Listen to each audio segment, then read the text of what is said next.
I'm working on the book portion of my new piece, and over the weekend I went and bought paper and folded it. These are my folded signatures. There's 5 sheets of paper in each one, folded in half. And this is the paper I'm using. It's 100% cotton.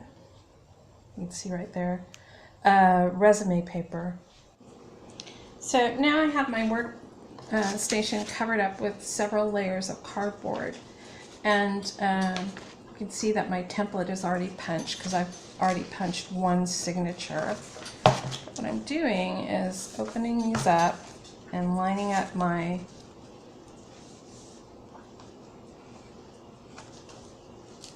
template onto paper,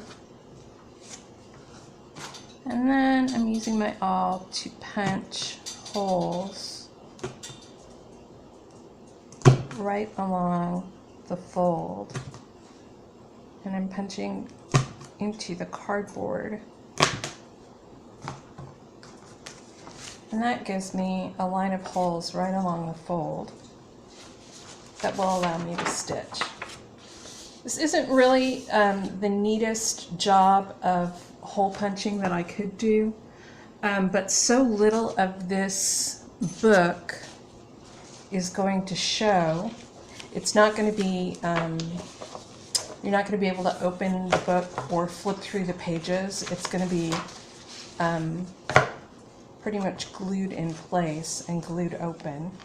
So I'm just trying to get this done as quickly as possible so that I can get it made and get to the really time-consuming part of painting around it on my wood.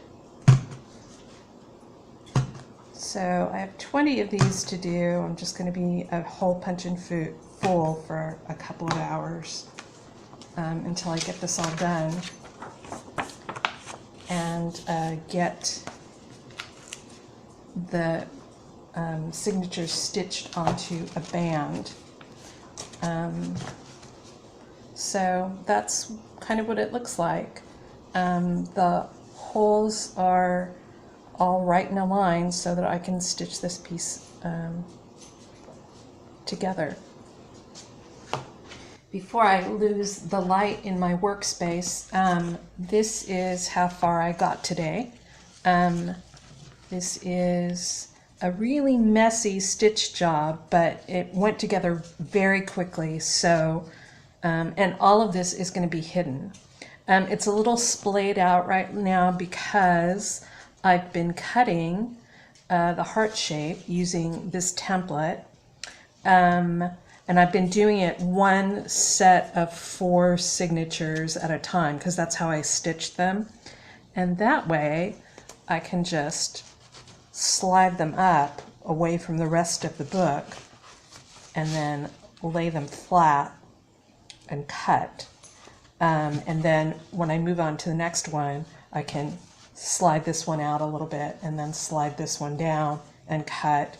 So it's giving me room to work, and also it's allowing me to make sure that all of my heart shapes are lined up straight. And it's a little raggedy where the curves are, but I'm going to do a tiny bit of sanding once this is all done. I'm going to clamp it and sand it.